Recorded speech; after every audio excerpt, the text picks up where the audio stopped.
नमस्कार साथियों, मैं त्रिलोक चौधरी आप सबका स्वागत करता हूं इस ऑनलाइन स्टडी चैनल वीरपथ पर। आज के इस चैप्टर में हम शुरू करेंगे जलवायु का अध्ययन। जलवायु के बारे में संपूर्ण जानकारी आपको दी जाएगी। इस पहले वीडियो में सामान्य परिचय देख लेते हैं। बहुत सारा कंफ्यूजन होता है जलवायु के बारे में, लेकिन एक बार आप ये पूरा वीडियो देख लीजिएगा, ये चैप्टर पढ़ लेंगे, उसके बाद में जलवायु के बारे में कोई भी क्वेश्चन आपके मन में बाकी नहीं रहेगा। तो शुरू करते हैं आज का ये वीडियो। सबसे पहले विविध वायुमंडलीय दशाओं की औसत अवस्था को जलवायु कहते हैं। साधारण सी परिभाषा है, ज्यादा खास कुछ नहीं इसमें, लेकिन विविध वायुमंडलीय दशाओं की औसत अवस्था को जलवायु कहते हैं। उसके बाद देखें, मानसून शब्द अरबी भाषा के मौसम से बना है। ध्यान रखना, इंपॉर्टेंट है, सेकंड ग्रेड के एग्जाम में आ चुका क्वेश्चन है, आया हुआ है कि मौसम शब्द क्या है, किस भाषा का है। तो मानसून शब्द अरबी भाषा के मौसम से बना हुआ है। तो इसका अर्थ क्या है, अगर पूछे कि इस शब्द का अर्थ क्या है, तो इसका अर्थ है मौसम, जैसा कि नाम है, इसका अर्थ है मौसम। मौसम शब्द का अर्थ मौसम है और ये अरबी भाषा का शब्द है और इसी से फिर बना मानसून। अब देखो नेक्स्ट पॉइंट देखें, मानसून के प्रत्यावर्तन का समय। मानसून के प्रत्यावर्तन का समय कौन सा है, बहुत इंपॉर्टेंट क्वेश्चन है, ध्यान रखना। या फिर इसी को लौटते हुए मानसून का समय भी कहा जाता है। क्वेश्चन आता है मानसून के प्रत्यावर्तन का समय या लौटते हुए मानसून का समय कौन सा है, तो करेक्ट ऑप्शन है वो होगा आपके अक्टूबर नवंबर। अब ऑप्शन पर डिपेंड करता है, कैसे वो मैं अभी आपको क्लियर बताऊंगा, ध्यान से सुने आप। अब कुछ एक पॉइंट मैं आपको समझा देता हूं, क्योंकि ये बहुत इंपॉर्टेंट है, पूछा जाता है जैसे राजस्थान किस कटिबंध में है, ये सब किस गोलार्ध में है वगैरह, ये जलवायु से संबंधित है। तो देखें आप, ये थोड़ी सी शॉर्ट डिटेल इसमें देख लें आप। सबसे पहले तो ये 0 डिग्री और ये जो तिरछी रेखा है वो सब अक्षांश रेखाएं कहलाती है, और ये है 0 डिग्री अक्षांश रेखा। ये हम पहले वीडियो में पढ़ चुके हैं, इसके बारे में पूरा विस्तार से पढ़ चुके हैं, इसके बारे में संक्षिप्त में मैं बता रहा हूं आपको अभी। तो 0 डिग्री अक्षांश है, इसके दोनों ओर मैंने बताया था सूर्य है। देखो सूर्य की स्थिति क्या होती है, सूर्य 21 जून को यहां रहता है, उसके बाद में नीचे आते आते यहां पर 23 सितंबर तक यहां आ जाता है, उसके बाद में आते आते 22 दिसंबर को यहां मकर रेखा पर, ये मकर रेखा है, यहां पर रहता है। उसके बाद में पुनः लौटता है ये, और लौटते लौटते यहां पर 21 मार्च को यहां रहता है, 21 मार्च। तो 21 मार्च और 23 सितंबर दोनों दिनों को अक्षांश रेखा यानी 0 डिग्री अक्षांश रेखा पर रहता है। 21 जून को 23.5 डिग्री अक्षांश रेखा यानी ये कर्क रेखा है, यहां पर रहता है। तो अब मानसून प्रत्यावर्तन का ये समय ये इससे संबंधित है, ध्यान से सुनना। 23 सितंबर को जब यहां पर चला जाता है 0 डिग्री अक्षांश पर, तो उसके बाद में ये आगे बढ़कर फिर लौटने के लिए आगे जाता है। तो इस समय को, इसके बाद के इस समय को क्या कहा जाता है, मानसून प्रत्यावर्तन का समय। 23 सितंबर के बाद अगर वहां पे आ जाए सितंबर अक्टूबर और नवंबर अगर ऑप्शन में नहीं हो तो उसे सही माना जाएगा, ध्यान रखें। 23 सितंबर के बाद वाले समय को, और ज्यादातर परफेक्ट आंसर अगर, क्योंकि 23 सितंबर, 23 के बाद सितंबर तो सप्ताह भर कर रहा है, पूरा हो गया, तो इसके कारण अक्टूबर नवंबर अगर ऑप्शन में ये हो तो वो परफेक्ट आंसर होगा आपका। और मिलता जुलता अगर सितंबर अक्टूबर हो तो भी सही करना पड़ेगा, अक्टूबर नवंबर हो तो है ये परफेक्ट। और अगर नवंबर दिसंबर भी आ जाता है ऑप्शन में और ये ऑप्शन नहीं आता है, सितंबर या अक्टूबर का नाम ऑप्शन में नहीं है, नवंबर दिसंबर है, तो भी सही होगा वो, लेकिन परफेक्ट आंसर आपका यही होगा, अक्टूबर नवंबर। ये हो गया आपके। अब इसी कारण से ये कटिबंध भी निर्धारित हो सकते हैं। देखिए आप, जैसे 0 डिग्री है, सूर्य कहने का मतलब सूर्य लंबवत 21 जून को रहता है कर्क रेखा पर, और राजस्थान कहां पर है, राजस्थान इसी स्थिति पर है। तो कहने का मतलब यहां पर बांसवाड़ा और डूंगरपुर, बांसवाड़ा के मध्य से और डूंगरपुर के दक्षिणी भाग से होकर ये कर्क रेखा निकलती है। तो अब यहाँ पे देखिए सबसे गर्म दिन कौन सा है, ये जलवायु में भी पूछा जाता है और मैंने ये सब सामान्य परिचय सामान्य स्थिति में सब कुछ बता दिया था। अब बताओ आप सबसे गर्म दिन कौन सा होता है, 21 जून।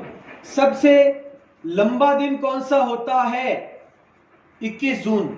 सबसे छोटी रात कौन सी होती है, छोटी रात कौन सी होती है। तो ये तीनों अगर देखें तो वो कहां पर है, 21 जून को राजस्थान में। क्यों, सूर्य लंबवत रहता है हमारे क्षेत्र में, इस कारण से। अब नेक्स्ट हम बात करते हैं अगर 0 डिग्री की, तो यहां पर क्या है, बराबर, रात और दिन बराबर होते हैं इस दिन 21 मार्च और 23 सितंबर। क्यों, क्योंकि उस दिन सूर्य 0 डिग्री अक्षांश रेखा पर लंबवत होता है। अब बात करते हैं 22 दिसंबर की, तो इस दिन कर्क रेखा यानी यहां से सर्वाधिक दूर, अपने क्षेत्र से सर्वाधिक दूरस्थ होता है सूर्य। जब सूर्य दूर होगा, हमसे अगर दूर होता है तो क्या होता है, वहां पर सर्दी हो जाती है ज्यादा। तो यहां पर लंबी रात अगर पूछें, सबसे लंबी रात तो वो 22 दिसंबर। सबसे ठंडी रात तो वो कौन सी, 22 दिसंबर। और सबसे छोटा दिन वो 22 दिसंबर। ये पहले भी करवा चुका हूं, जिन्होंने पहला वीडियो नहीं देखा है तो वो भी ध्यान से वापस देख लें, पूरी डिटेल इसके बारे में बताई हुई है। अब बात करते हैं कटिबंध की, तो जहां जहां पर सूर्य रहेगा तो वहां पे गर्मी ज्यादा रहेगी, और अगर गर्मी ज्यादा है तो वहां पर होगा उष्ण कटिबंध। कौन सा, उष्ण कटिबंध हो जाएगा जहां पर गर्मी रहेगी। उसके बाद में अगर जहां पर सूर्य सबसे ज्यादा दूर है तो वहां पर क्या होगा, शीत कटिबंध, क्योंकि यहां पर सूर्य सर्वाधिक दूर है। अब यहाँ पे ना तो दूर और ना ज्यादा पास, मध्य में, तो इसलिए शीत प्लस उष्ण, जिसको क्या कहते हैं, शीतोष्ण। या उष्ण के बाद में दूसरी दशा उप प्लस उष्ण मतलब उपोष्ण, एक ही बात है। ये भी शीतोष्ण या उपोष्ण, शीतोष्ण भी कह सकते हैं और उपोष्ण भी कह सकते हैं, एक ही बात है। तो अब बताओ राजस्थान किस कटिबंध में है, कौन से कटिबंध में है, शीतोष्ण या उपोष्ण कटिबंध। सिर्फ राजस्थान का दक्षिणी भाग, बांसवाड़ा डूंगरपुर का भाग है, वह उष्ण कटिबंध में है, इस उष्ण कटिबंध में। बाकी पूरा कहां पर है, शीतोष्ण या उपोष्ण कटिबंध में। ये जलवायु का चैप्टर है, मोस्ट है, लेकिन पहले वीडियो में मैंने ये बता दिया था, मैं शॉर्ट में रिवाइज फिर से ये कर दिया। तो राजस्थान उस उपोष्ण कटिबंध में स्थित है। उसके अलावा आपको बता दें ये किस गोलार्ध में है राजस्थान, तो स्थिति में मैंने बता दिया था। यहां पर 0 डिग्री से ऊपर है तो ये उत्तरी, और यहां पर ये 0 डिग्री देशांतर रेखा है, जो खड़ी रेखा है वो देशांतर रेखा कहलाती है। तो इसके इधर है यानी दाहिने और पूर्वी दिशा, तो उत्तरी पूर्वी गोलार्ध, उत्तरी पूर्वी गोलार्ध में स्थित है राजस्थान। इससे ऊपर यानी उत्तरी और 0 डिग्री देशांतर से इधर यानी पूर्वी, यहां पर है राजस्थान। अगर इस स्थिति में होता तो ये दक्षिणी, ये क्षेत्र क्या हो जाता, दक्षिणी, और इसके इधर पूर्वी, तो दक्षिणी पूर्वी। यहां पर दक्षिणी पश्चिमी, यहां पर उत्तरी पश्चिमी, तो इस क्षेत्र में उत्तरी पूर्वी। तो ये हो गया राजस्थान का सामान्य परिचय भी कह सकते हैं, जलवायु प्रदेश भी कह सकते हैं। उत्तरी पूर्वी गोलार्ध किस गोलार्ध में है, किस कटिबंध में है, और ये मानसून प्रत्यावर्तन का समय क्यों कहते हैं, वो सब हो गई डिटेल, ध्यान से समझिएगा। अब नेक्स्ट पॉइंट लेते हैं। अब एक पूछा जाता है कि 997 मिलीबार समदाब रेखा कहां से गुजरती है, किन जिलों से गुजरती है, यह क्वेश्चन पूछा जाता है। समदाब रेखाओं का क्वेश्चन पूछा जाता है। तो अगर एक बार आप ध्यान से ये समझ लेंगे, इतना सा 2 मिनट का पॉइंट, तो ये आपके परमानेंटली क्लियर हो जाएगी रेखाएं।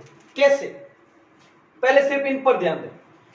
997 मिलीबार समदाब रेखा, 997, ये किन किन जिलों से जाती है वो ध्यान से समझना। आप क्वेश्चन आ चुका है वो समझे। पहले एक क्वेश्चन आया था कि जुलाई माह में 997 मिलीबार समदाब रेखा किन जिलों से होकर गुजरती है।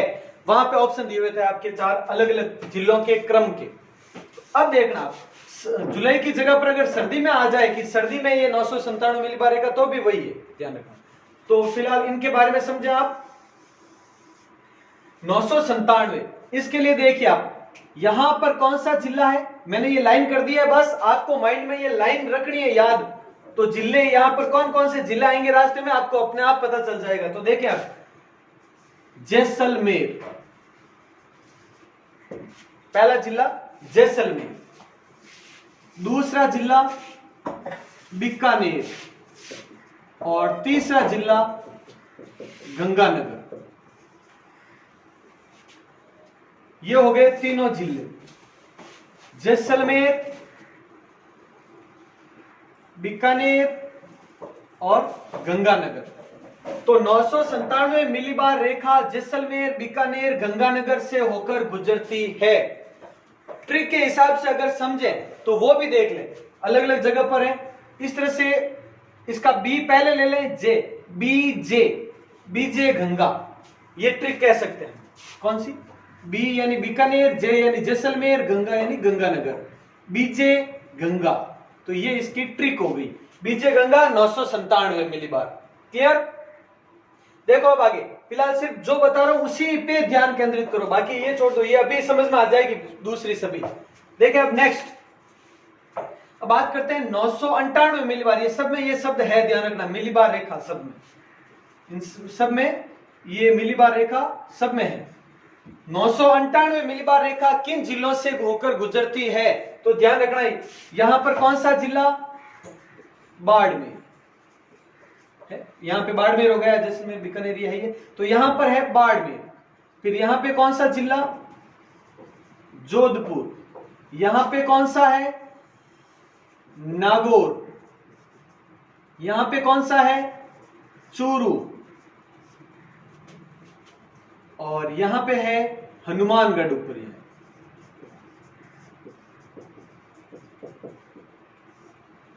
ये जिले हैं 998 मिलीबार समदाब रेखा पर।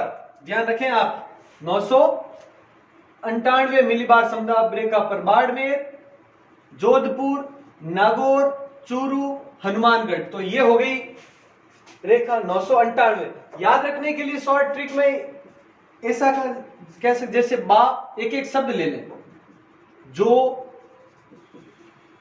ना, चू, और यहां पर अगर पूरा सब कोई अर्थ नहीं बन रहा है तो पूरा ले लें हनुमान।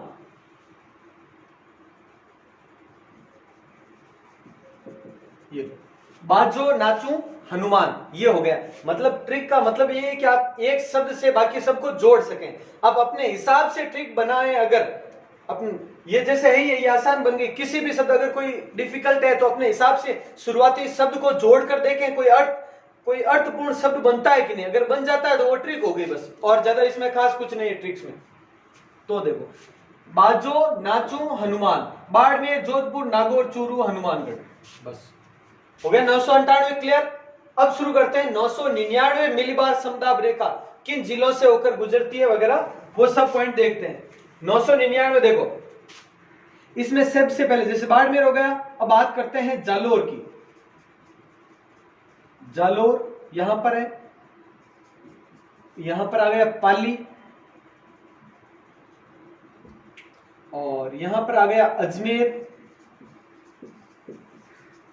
और यहां पर आ गया टोंक। ये हो गए आपके जालोर, पाली, अजमेर, टोंक। जालोर, पाली, अजमेर, टोंक। और इनके लिए अगर ट्रिक बनाना चाहें तो एक एक शब्द ले लो बस, और कुछ नहीं है। जालोर का जा, पाली का पा, और अजमेर का अ, और टोंक का ये हो गया जापा अटो, जापा अटो। तो ये शब्द हो गया, एक एक शब्द ले लें। उसके बाद में देखिए अब नेक्स्ट, ये तो हो गए 999 मिलीबार समदाब रेखा। अब बात करते हैं 1000 मिलीबार समदाब रेखा जुलाई माह में कहां से होकर गुजरती है। तो वो देखें आप, जालोर के नीचे यहां पे कौन सा जिला है? सिरोही, तो सिरोही क्षेत्र आ गया। उसके बाद में यहां पर कौन सा है? उदयपुर, ये हो गया उदयपुर। उसके बाद में यहां पर कौन सा है, प्रतापगढ़, तो ये हो गया प्रतापगढ़। और यहां पर कौन सा जिला है, झालावाड़, तो ये हो गया झालावाड़। तो ये देखें, सिरोही, उदयपुर, प्रतापगढ़, झालावाड़, ये 4 जिले आ गए 1000 मिलीबार समदाब रेखा पर। इसमें भी अगर शॉर्ट में है तो जैसे कोई भी अर्थ बनना चाहिए, जैसे जा और सी इसका ले ले तो हो गया ये जासी। और पूरा अर्थ अगर एक एक शब्द से अर्थ नहीं बन रहा है तो पूरा ले ले शुरुआत वाला, झांसी उदय प्रताप, झांसी उदय प्रताप, झालावाड़, सिरोही, उदयपुर, प्रतापगढ़। और ट्रिक की वजह अगर आप इस लाइन को याद रखें, अगर जैसे ये लाइन है बताई हुई है बस, और शुरुआत मैंने बताया था पहले दिन भी कि आपको एक एक जिले की लोकेशन तो पता होनी ही चाहिए। आप अगर ज्योग्राफी पढ़ रहे हो, समझ रहे हो, तो रटने की बात अलग है, लेकिन समझ रहे हो तो पता होना चाहिए। जैसे सिरोही, यहाँ पर एक लाइन अगर याद है आपको तो सिरोही हो गया, उदयपुर यहाँ पर, प्रतापगढ़, झालावाड़, बस यहाँ पे जालोर, यहाँ पाली, यहाँ अजमेर, टोंक, एक लाइन खींची आपके माइंड में, ये जिले आगे चारों।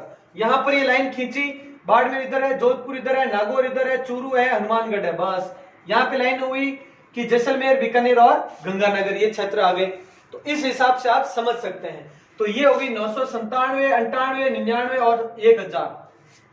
ये समदाब रेखाएं सर्दी में पूछे या जुलाई में पूछे, ज्यादातर इनके बारे में पूछे, लेकिन कई बार कंफ्यूज करने के लिए ये पूछा जाता है अगर शब्द आ जाए अलग कि गर्मी में 1019 समदाब रेखा कहां पर, 1018 कहां, 1017 कहां, 1016 कहां, ये अगर आता है तो ध्यान रखें, बहुत इंपॉर्टेंट है।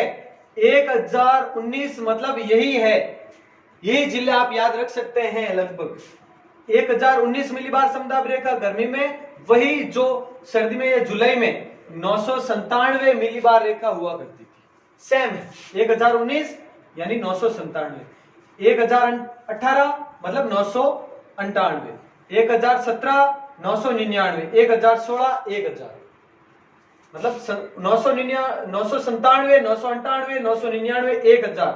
और इसका ऑपोजिट 1016, 1017, 1018, 1019, इस तरह से उल्टा है थोड़ा, ये देख लेना। ये गर्मियों में है और वो सर्दी में या फिर जुलाई में, मंथली स्पेशली दिया हुआ था, एग्जाम में भी आया हुआ है जुलाई माह में, तो वो देख लेना आप। ये हो गई समदाब रेखाएं, और ये थोड़ा सा नॉर्मल सा थोड़ा सा परिचय हो गया। इसके बाद में जलवायु के बारे में और चर्चा करते हैं विस्तार से। तो अब शुरू करते हैं आगे। नेक्स्ट पॉइंट में है कुछ एक इंपॉर्टेंट फैक्ट्स है, ध्यान से सुनना और समझना, बहुत इंपॉर्टेंट है। ये क्वेश्चन सीधे पूछे जाते हैं एग्जाम में, उनके बारे में देखें। राजस्थान का औसत तापमान, राजस्थान का औसत तापमान कितना है? 38 degree centigrade. 38 degree centigrade Rajasthan का औसत तापमान है, सभी जिलों का, कोई ठंडा कोई गर्म वगैरह सब मिलाकर। अब सर्वाधिक व न्यूनतम तापमान वाला जिला कौन सा है? अगर ऐसा पूछें सर्वाधिक तापमान वाला जिला कौन सा है, तो भी कौन सा? चूरू। सर्वाधिक में भी अगर पूछे न्यूनतम तापमान वाला जिला कौन सा है, तो भी चूरू।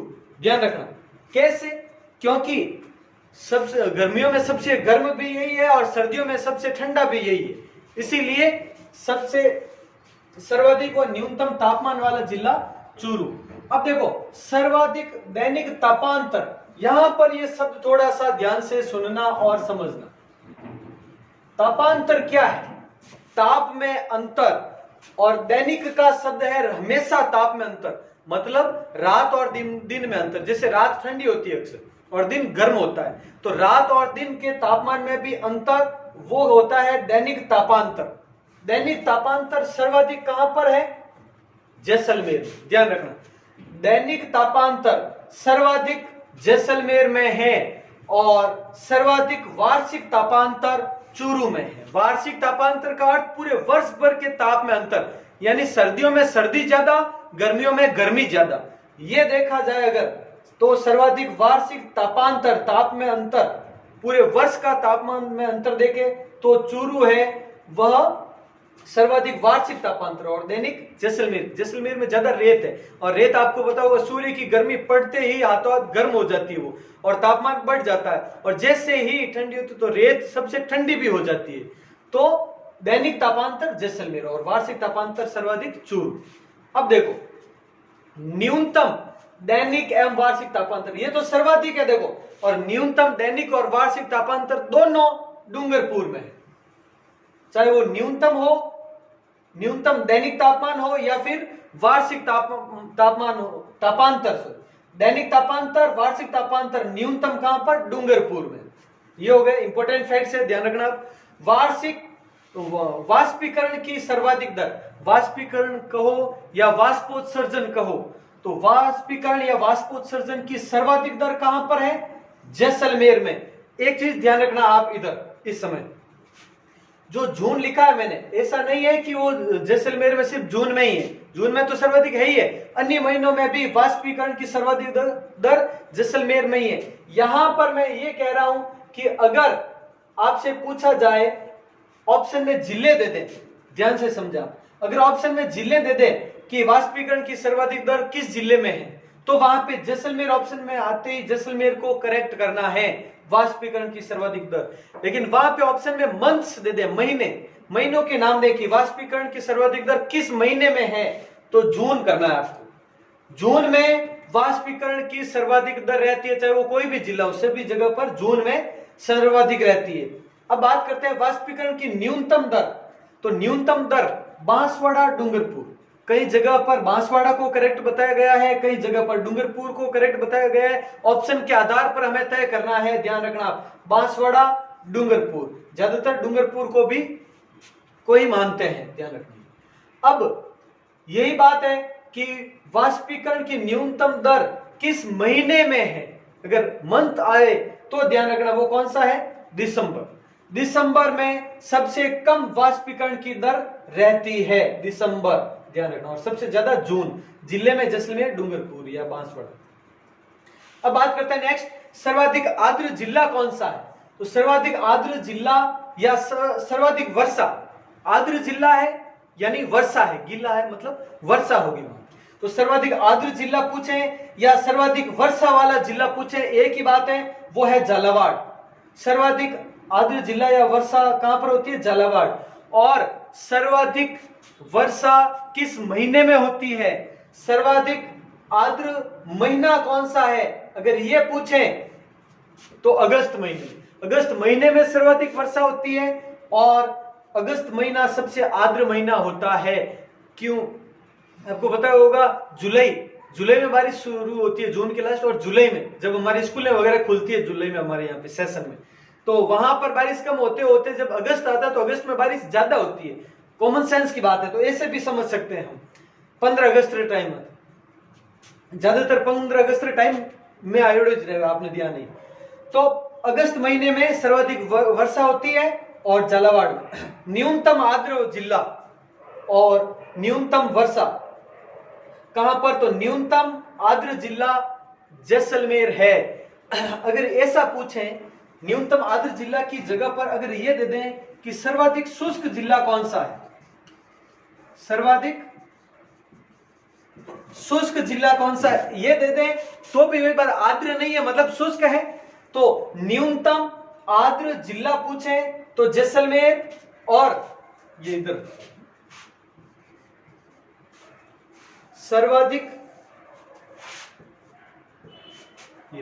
सर्वाधिक शुष्क जिला जैसलमेर, न्यूनतम आर्द्र है मतलब सर्वाधिक शुष्क है। और यहां पर ये क्या है? न्यूनतम शुष्क, न्यूनतम शुष्क यानी सबसे कम से कम शुष्क है।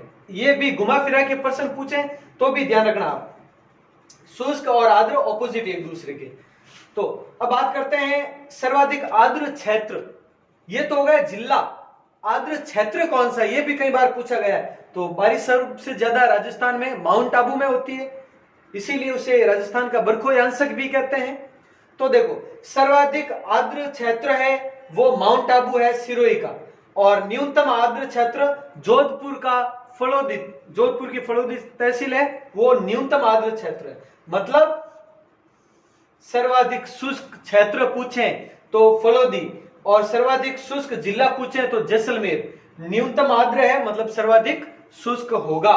और वैसे संभाग पूछे तो झालावाड़ के संभाग में है कोटा संभाग, तो सर्वाधिक आर्द्र संभाग कोटा संभाग है।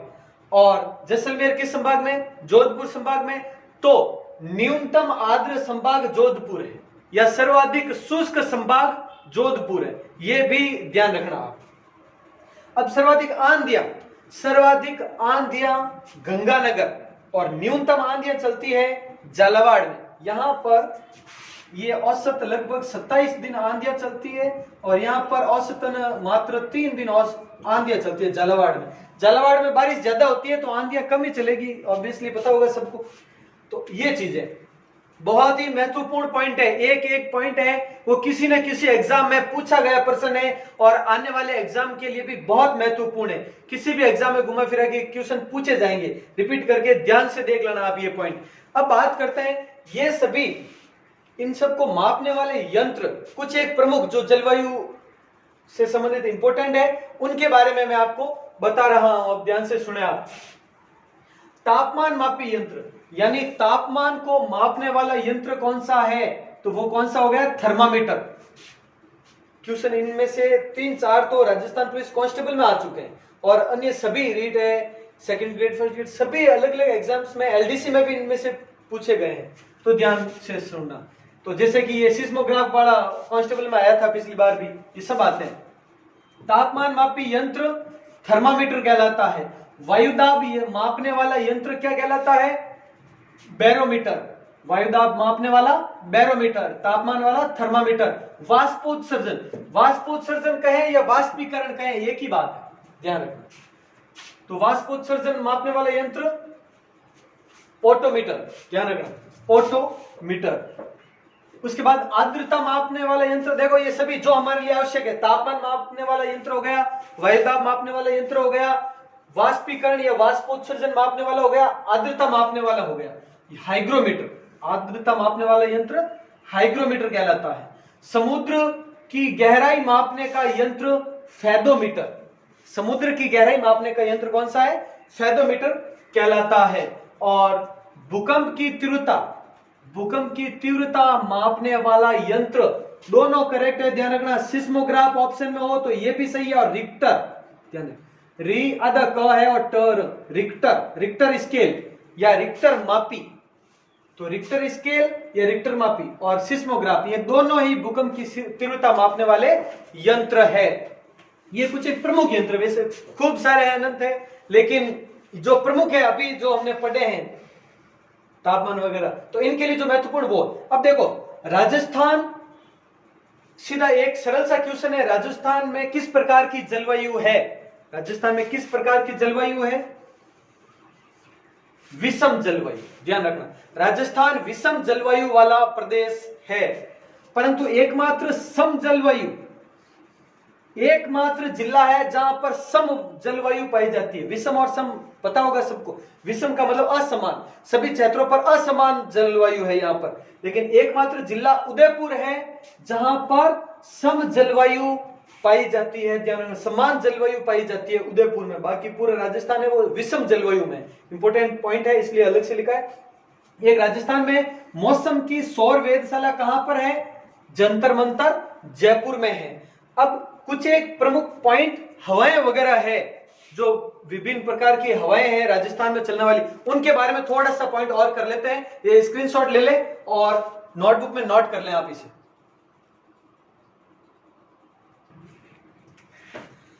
आगे शुरू करते हैं अब।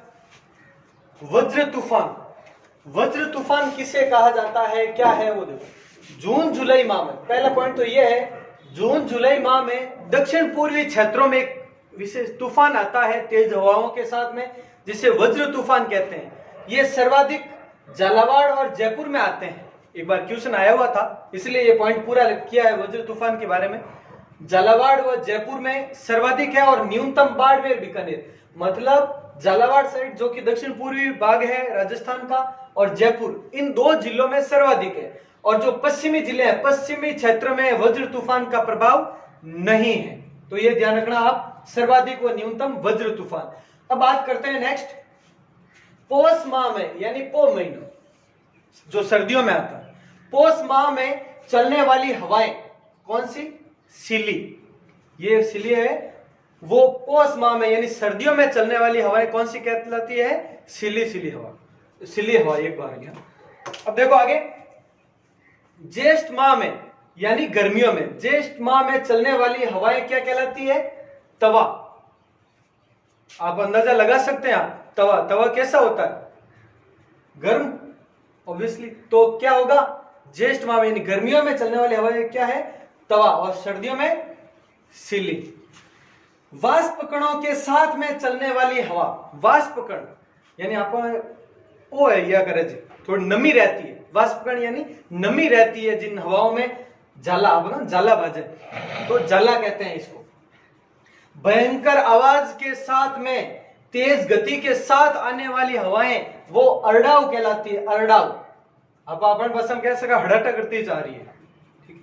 तो अरडाव कहती है, भयंकर तेज आवाज के साथ में हड़ाटा करती हुई आती हुई अरडाव उस हवा को कहा जाता है। फिर बंगाल की खाड़ी से आने वाली हवाएं पूर्वाई, और अपन किया गया परवाई के परवाई बाजे से, तो पूर्वाई या परवाई ये हो गई। अब कुछ अलग अलग दिशाओं से समझ पूछा जाता है कि उत्तर की ओर चलने वाली हवा, पश्चिम की ओर, दक्षिण पश्चिम की ओर, ये काफी क्वेश्चन पूछे जाते हैं। तो अगर पूरी इस तरह से लाइन है तो समझ में थोड़ी कम आती, लेकिन ये पॉइंट देख लो आप, आराम से समझ में आ जाएगी। पहले आपको ये तो पता ही होगा दिशाएं किस ओर है, क्या है। ये कौन सी दिशा है? पूर्व। तो पूर्व के ऑपोजिट कौन सी दिशा हो गई? पश्चिम। ऊपर की ओर कौन सी दिशा? उत्तर। और उत्तर के ऑपोजिट कौन सी दिशा है? दक्षिण। ये तो होगी चारों दिशाएं। अब देखना आप, तो अगर क्वेश्चन पूछे उत्तर की ओर चलने वाली हवा कौन सी है? दराऊ। कौन सी हवा? दराऊ। अब बताओ पश्चिम की ओर चलने वाली हवा कौन सी है? पश्चिमी आतुणी। अब मारवाड़ी में पश्चिम दिशा ने आतुणो किया करें, आतुणो सब। तो पश्चिम या आतुणी दिशा, पश्चिम दिशा। अब बात करते हैं, देखो इधर ये कौन सा हो गया? पूर्व। ये कौन सा? उत्तरी। तो यहां पर कौन सा हो गया? उत्तरी पूर्वी। उत्तरी पूर्वी दिशा में चलने वाली हवा संजेरी। तो ये कौन सा? देखो ये कौन सा? पूर्वी। ये कौन सा? दक्षिणी। तो दक्षिण पूर्वी दिशा की ओर चलने वाली हवा चील, इसे चील कहते हैं। अब बात करते हैं ये सूर्या।